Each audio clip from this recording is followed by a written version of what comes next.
Luke Bartruff, welcome Yes, to Tuesdays with Mike. How are you doing? doing well. How are you? I'm doing great. We have an interesting history together, which we will get to in just a moment. But just briefly, let's at least familiarize individuals that are watching and listening to this podcast. Tell us a little bit about yourself, Luke. Where are you hailing from today? Yeah, so I am here in Salem, Oregon, where I was born and raised. Okay. Yeah, I went down to Southern California to Biola University for my undergrad in kinesiology, and now I'm back home for a little bit, working as a clinic aide at NWRA, and um, I am in the decision process of PT schools for this coming August, this fall. Congratulations on that. That gives us some very good perspective. Now let's take the clock back a little bit. I won't put an exact year to it, but we had the opportunity to meet because your mom advocated for you, as I remember the story, to get some help. Luke, in your words and whatever you do and excerpt whatever you don't want to talk about, take it out. Why did we first meet? To your recollection, when did we first meet? And let's just start with the why and when there first. Yeah. Um, well, I think it's been about 10 years now, Yep. coming up on that. Mhm. The why would be a couple of concussions, just some uh, random accidents. I was in sports at the time, but neither of them were sport incidents. Either Yeah. way, um, they were within a month of each other. Yeah. And I think it was my freshman year of high school. Mhm. And they, the symptoms were just really persistent. I think it was about a year after, That's right. approximately a year Yep. after the concussions that I was still having symptoms, having problems with uh, focus, headaches, memory, and speech as well to some degree, Yeah. losing my train of thought, stuff like that. And so I think that was why Hmm. I that was causing me trouble, obviously, with sports and also in my academics. A lot of school missed due to Yeah. that. And so, yeah, one day I went to Pilates with my mom, and through my mom, I met your wife, Diane, Hmm. and Yeah. she mentioned that you did neurological rehab and that it can be a good thing for concussions. And so, yeah, then my mom kind of got us connected and I remember doing some kind of funny tests in the NWA building on Liberty. And uh, yeah, so I think that's from there, some treatments and stuff. But yeah, that's a good start Yeah. there. Yeah, that's a great recollection of it too. As I recall, two concussions a month apart, a year later. But I remember a couple of other facts about this, and I'm willing to be stood corrected on this. I distinctly remember your mom telling me that you had been a very good student and, for your age, a prolific soccer forward at the time before your concussions, and that school was more challenging for you now, 1 year after that. Do you all also recall the same, that you felt like you were an above average student before the concussions? Absolutely, yeah. Yeah. I always definitely cared about my studies a lot, but also I think things would click for me.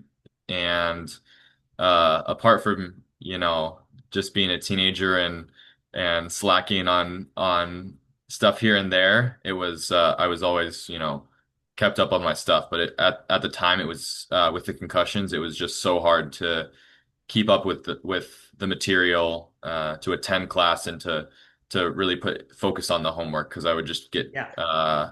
I would lose focus or kind of get those.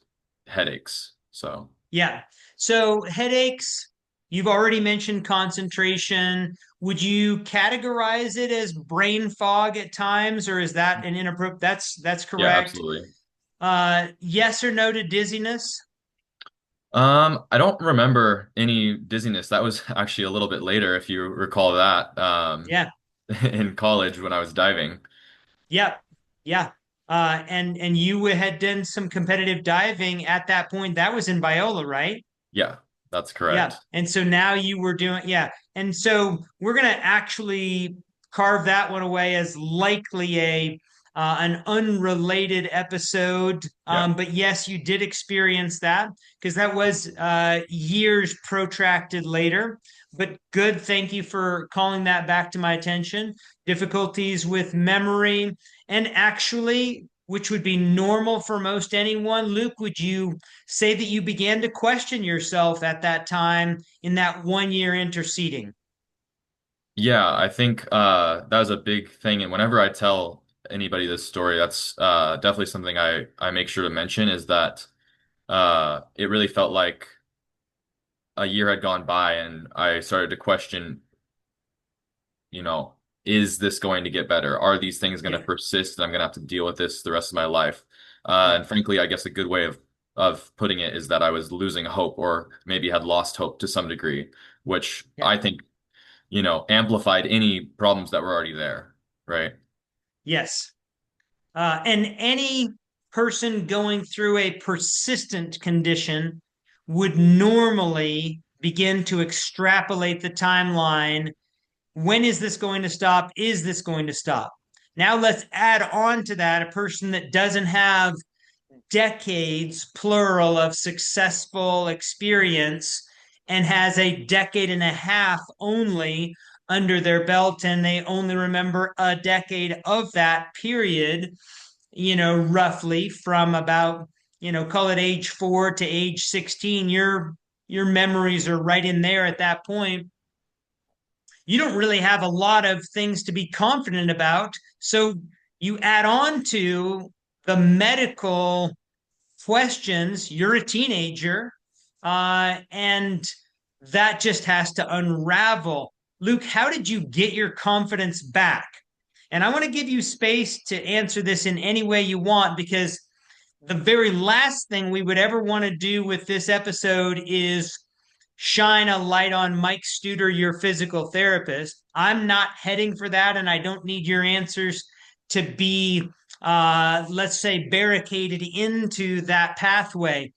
How did you get your confidence back in any way you want to describe that? Yeah. Yeah, thanks for saying that I don't have to, No, shout you out I, on in that way, but again, whenever I do tell this story, you played a big role, I think. And I think being, when you first have a concussion, you're told to stop doing things and to, turn off all the lights, kind of lock away and make sure you're not doing anything that's gonna disturb you. And so I think um with that, I got in that pattern for a long time. And so I think seeing myself being able to do things, and so examples of that in therapy was running on the underwater treadmill and performing these memory tasks with various words, um, correspond, and then having that correspond to a certain direction of running. So forward running, backward running. Um, So I think being able to see myself perform those tasks, and then likewise, I have to, really give a lot of credit to my mom as well, um, especially on the academic side of things. As I said, I was kind of beaten down at that point. Honestly, or yeah, lost hope and kind of beaten down. Like I didn't have much fight left in me, and she, we got to the end of a semester, and I hadn't attended a whole lot of school, and I'm looking at this like with a lot of pressure, and it's like hurting my head to think about it. And she was willing to go into school with me at the end of that year. Um, and I just had a talk with each of my teachers, and we made plans for how to approach this. And so once it was in a plan, it was a lot to look at, but it was this huge list of these are the things you have to do. This is the requirement to get through this class, and then I think she really helped me to organize that and then to keep going. So I I don't know if you ever knew this, but I took I want to say 6 history exams in the matter of like 14 days. So I Is would that study for right? yeah. So I would study for one the night before and then go take the one the next day. And that was how I got through the semester. And I and I was passing all of the those exams actually with A's, and seeing those results, I was like, wait, Yeah. my brain still works. Wow. Um, yeah, and so yeah, my teachers really were very supportive. Some of them know like were like, okay, there's some unnecessary stuff, some things that you can learn the content another way. Let's make sure you learn the content and get you moving on. Others Wow. I had to do more work for, but um I think getting the support of everyone, and that was really the first time that obviously I had my mom to help me, but that was the first time that I kind of learned how to advocate for myself. Yeah. Because I had to have those conversations with my teachers, and Hmm. because it was a rare circumstance that was causing this, um, Yeah. yeah, my troubles. So yeah. Yeah. That's excellent. And I like how you frame all of that. We started off acknowledging that you had been above average as a student, you were having difficulties, you had lost your confidence. How did you get it back? You had some areas of surprising success that permitted you the opportunity to say, maybe this won't be forever. Maybe I am still capable. And we happened to put some things together that were very challenging memory with also some things that, if you will, this is challenging to say, and once you get into physical therapy school, maybe you'll be able to better describe this. But rather than having you do running with a secondary task of memory, I'm going to say that we actually had memory and spatial position as primary, and we put running in the background. Hmm. Running was a strength of yours that was still there as long as it didn't provoke the headache, the buoyancy of the water, an underwater treadmill, as you talked about. This became the right recipe for Luke Bartruff to refine himself. But again, now let's not place too much credit. Exceptional mom with advocacy, probably also support. I know your dad as well, support Yeah, there. absolutely. Your sister was probably a great sister to you at the time as well. I don't know much of her, but I'm assuming that. Don't Hmm. disagree with me if I'm wrong. I absolutely agree with And you. also some think outside the box teachers. Let's give them credit as well, right? Yeah. To actually permit you another avenue to succeed, Hmm. right? Yeah. So all of that happened together. It's unfortunate that at the time of your two concussions that I didn't know you, you received some outdated but very common advice for that time. Hmm. Very common, but outdated. This was the standard of practice, but not the consensus at the global level. Concussion, shut them down, remove, dark, no phones, no screens, no parties, no lights, no sounds, no video games, no television, etc. And that was the state of practice, even though it wasn't the state of the art. And we actually even use you as an example in my TED talk that was recorded in January of 2020, basically 2 weeks ago today, 6 years ago. Um, so it was like January 5th, I think, or 4th of 2020, it was recorded. And you were one of the video examples in that. demonstrating what could be done. But Luke, you're here now. You have recovered. Let's talk about those 6 years uh, between, obviously when I recorded that, but now a decade since we had an opportunity together. You clearly made it through high school, found yourself as a physical therapy aide, had time in Biola. Give us some parameters of what you've gone through that's led you now to this current point where you decided to apply for PT school. Yeah, I think uh in this kind of transitional time, it's definitely something I've been thinking about a lot and looking back on. And in some of my PT school interviews, kind of speaking on this a little bit. So um I think with all that, that's even talking about the advocacy where I first learned that, stuff like that. Um, I got to the point of the end of high school. I didn't really know what I wanted to do. I didn't, Mhm. pretty common story, right? Didn't know what I Sure. wanted to do. Uh, kind of thought college could be a good idea. And so I applied to two schools and got into both, but decided on Biola. My sister went there before me, and I got a really good impression of the school from her. Okay. Um, and I thought that it would be a good place for me to be. Um, beyond just academic growth, I wanted to grow as a human being and be, Biola being a Christian school, that was important to me as well, that I was Yeah. spiritually formed in these young ages, and that's still an important factor for me. Mhm.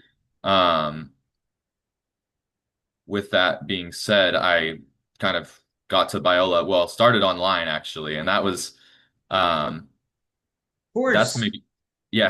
yeah. So ended my high school career short. We got ended in, March of 2020 and never came back. Uh, got into a Biola and went there starting online, and that first semester almost was kind of a flashback for me to the freshman year with the concussions. This time, not concussions, but Right. a yeah, but a feeling like I could not get the success rolling because, at that point, we had those lockdown measures where I wasn't really seeing friends from high school and I wasn't making new friends in college. And so, I think I was not in the right environment to be learning. And it was kind of the, you know, one failure after another that kind of went into a spiral. That first semester ended up being, I got through it barely. And I started the second semester and I said, there's no fight left in me right now. I need to regroup. Yeah. Um, and so I withdrew for a semester. And Okay. this is kind of where things start to piece together. I was still kind of struggling with those same feelings and needing some success, some wins.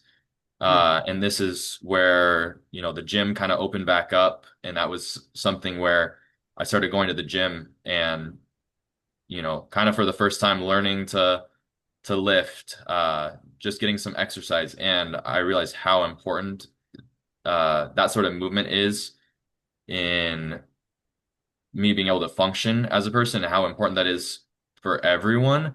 Sure. And I think my appreciation for that and my passion for just movement as a whole uh, just grew over time. But yeah, I was able to build in the next year, work a lot, obviously. I went to work at, I guess went to work at Oh, I went to work at Dutch Bros, which was another place where I got those wins. Okay. Because I was able to get back into those social settings and learn to interact with others again. So, I think a lot of these For things, people that are listening outside of Oregon and I think probably Washington, Dutch Bros is a drive-through coffee establishment. Go yeah, ahead. yeah, and their focus is, more on the interpersonal interactions than the coffee itself. And Okay. so that's how I would put it anyway. And so it gave me Yeah. an opportunity. These things okay, I'm gaining this strength, I'm getting this passion for exercise, and the exercise is making me feel good. Um, Mm. and I'm slowly putting these pieces together. I get back down to school for I decide I'm going to go back to school, and I get down there for the fall semester of 2021, Yeah. and these I still haven't declared my major at this point. Um, that's actually the point where I got into diving. Yeah. I want to Yeah, hear about I that. yeah,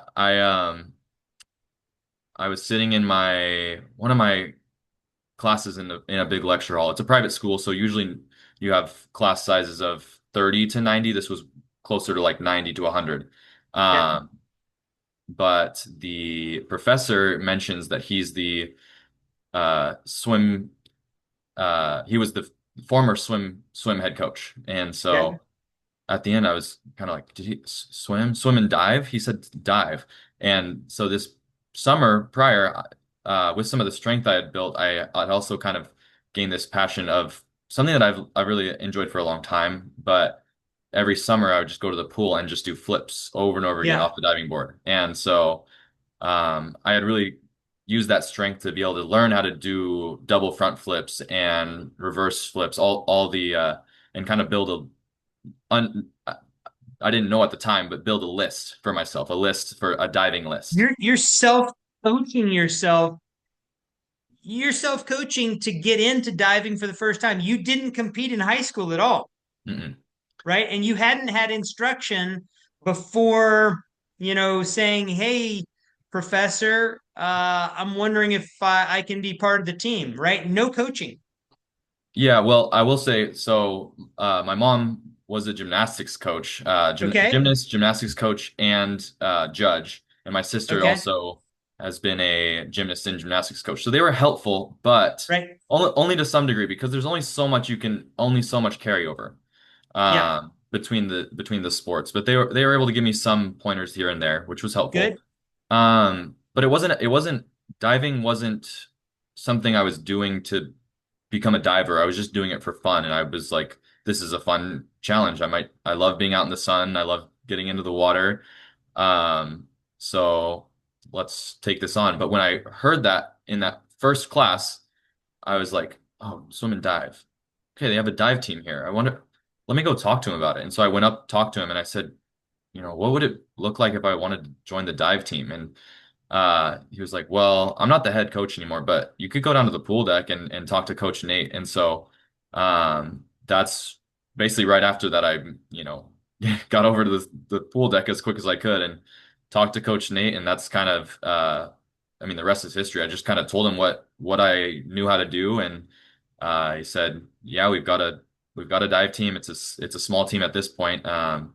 And from there, I think after me joining it, some other people were able to come on. I helped in recruiting uh, this really good diver, Caleb Uh-huh. he's from Washington, and the team kind of grew from there. And so it was a cool little thing to kind of help revive that dive team a little bit. But yeah, so all those things came together, and at that point, I still hadn't decided on a major. And so I'm Right. back here in my second semester of college, and I'm kind of thinking, well, I got to pick something soon. And that's when all these pieces came together of, hey, I really like moving. I like exercise, and that brings me a lot of joy. And I think it's very important for overall health and well-being. I like being social. I love being around people, and I've kind of learned how to interact with people and make conversation with all sorts of people. Yeah. And that was when I was kind of, it clicked in my head thinking back to concussions and how this is something that's important to me to be able to help other people and kind of the hope that I was given by, as we mentioned, the many different people who came alongside me in that time. I want to use kind of my passions, my passion for movement, exercise, and to really, yeah, be able to provide or offer that same sort of hope to others. Mm. Yeah. yeah, and I think that's something as well that reflects my, you know, my faith and my belief in Jesus. So I think all those things kind of came together. I'm like, well, let's go for kinesiology and let's aim for PT. Not Right. really, you know, I might as well aim high. And knowing what I know as I went on in college, I'm kind of thinking like, wow, this is really coming together. And um, yeah, by the end of it, I was kind of thinking like, oh man, like PT school is debt and stuff like that. But that's where it was really kind of confirmed. I just those pieces all kind of added up, and I was like, this is the best thing I could do, and the best way to serve others, even if it does take some sacrifices. It takes, 3 more years of school. It takes taking on some debt. It takes, um, really rigorous, being committed to really rigorous study, but it's worth it to be able to serve people in the same way and give and offer the same hope that was once offered to me. Yeah, that's excellent. And I love the fact that, and I was watching for this to happen in your conversation. I was looking for you to use the term service or serve. And you did right there, because that is your through line: movement and service. You know, pandemic, I'm away from my friends. I go back to the gym opens up. I get out of a mental health funk. I start working for Dutch Brothers, and I become even more recovered and become my fullest self when I'm serving individuals and interacting with them. And you combine that love for movement, that curiosity about what the human body can perform, mom slash sister, and then yourself as well. And there you go. Can you combine it into service? Absolutely, you can. And here's how. And it's not for the faint of heart. Take some schooling, take some debt. Now, Luke, you're on the precipice of making a decision. We're not going to make this a commitment day. Which hat are you wearing? So I don't need you to announce to us on recording which school that you're choosing, but you've got a couple of options here for physical therapy schools right in front of you. We're here in January. When would you potentially start physical therapy school for the school that you accept? Yeah, so it's looking like it's going to be in August this year. So Okay. either mid to late August. So kind of the Okay. fall semester this coming year. Do you want to tell us what schools you're considering? Yeah, and I'm actually, I mean, I'm kind of, so You I don't think, have to, yeah, don't yeah. feel compelled to reveal your commitment day, but if you want to, go ahead. That's fine. So I haven't completely committed yet. So, Yeah. but I have to decide by tomorrow. So Okay. I'm leaning one way, but I've I applied to 4 schools. I applied to OSU Cascades, Okay. Oregon State University, and Yep. then to George Fox University. Okay. I also applied to North Central College, which is kind of a brand new program in Illinois. The reason I Okay. applied there is my it's like 15 minutes away from where my sister lives in Illinois. Oh, how about So that? Okay. yeah, so I just thought that would be cool.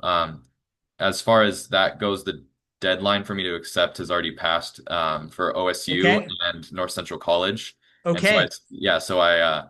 I moved on from those, and then the last one that I just interviewed at about a week ago, or last weekend was University of New Mexico. So How about that? Okay. Yeah. yeah, so one of my friends actually from Biola, we were on the swim and dive team together, and she went to PT school there, and she's going there right now, and I've just heard great things about it, and it's also a very cost-effective program, and so Yeah. I got a really good impression of UNM, and I got a really good impression of George Fox, and so Yeah. now I'm kind of making the decision there between those 2 schools. Great. Good deal. Good deal. Now, I know you're working as a physical therapy aide now. Some places would call this a technician. Last question I have for you today: Sure. whether you can come up with any instances a patient interaction and experience, or just an overall theme, what can you tell us about how your experience as a person recovering from a persistent condition, now in a position as truly a healthcare provider, a physical therapy aide, how did your time as a patient inform your approach as a provider? Talk to us about that if you would. Sure. I think the biggest thing I can think of is understanding the some of the psychology behind it and what was going on in my head during that time. So, Mm, if I were to get specific, it's coming from that place where of uncertainty, um, mm, potentially kind of a lower mood, and so that was kind of some of the things that I was experience, mm, not very hopeful at the time, and so obviously as a in the field of physical therapy, you're not providing psychological help, but I think as a byproduct there is some like I said earlier, when you have those wins, there is some psychological help, that's a byproduct. But also you have to consider the psychological things that people are bringing in. The for like the athlete that got injured in their senior year and can't play their senior year football season, something like that, right? Um, and so I think, you know, the how I would say it is like sometimes it's a good idea to point out the wins that people are having because they might mm, not see it. mhm. Um, but you have to really consider and think about these things and think about where are they coming from. Yeah, Is it just kind of rubbing it in their face a little bit that, hey, like, you know, you got this small win, like at least like, oh, you can't play in your senior season and right. you feel like you feel like all your work is thrown away, but at least you can, you made a little bit of progress, that might Yeah, feel like a punch in the face. right. But on the other hand, there are times where recognizing success, and I think that's less so as a response to their doubts. So like when they're you know seeming down or they're having doubts about their progress, stuff like that. I don't think it's as much like unless you can provide them with uh, you know, evidence through like, hey, you made these number progress and this is right where you need to be. That's reassuring. And then on the other hand, it's